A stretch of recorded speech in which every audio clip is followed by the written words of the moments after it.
தற்போதைய செய்தியை பார்த்து வருகிறோம். கிருஷ்ணகிரியில் அடுத்தடுத்து வாகனங்கள் மோதி விபத்து ஏற்பட்டிருக்கின்றன. கூடுதல் விவரங்களை செய்தியாளர் கணேஷிடம் கேட்கலாம். கணேஷ், விவரங்கள்.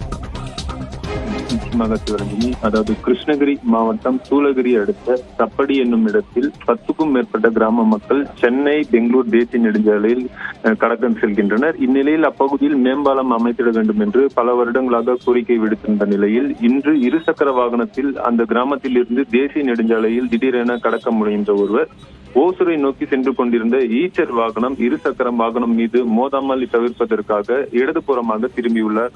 அப்பொழுது பின்னால் வந்து கொண்டிருந்த பிக்கப் மற்றும் கார் ஆகிய 2 வாகனமுமே அடுத்தடுத்து மோதிக்கொண்டது.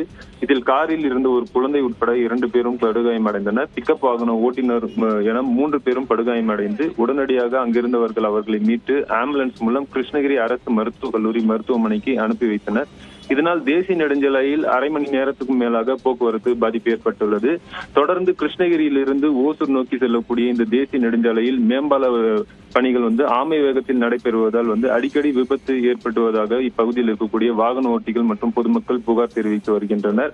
ஒரு வருடத்திற்கு மேலாக மேம்பால பணிகள் நடைபெறுவதால் சனி மற்றும் ஞாயிற்றுக்கிழமை ஆகிய நாட்களில் கர்நாடக மாநிலத்தில் இருந்து வரக்கூடிய அதிக அளவு வாகனத்தினாலேயே இந்த விபத்து ஏற்படுவதாகவும் குற்றம் சாட்டுகின்றனர். சிவரஞ்சனி, விவரங்களை வழங்கியமைக்கு நன்றி தினேஷ்குமார்.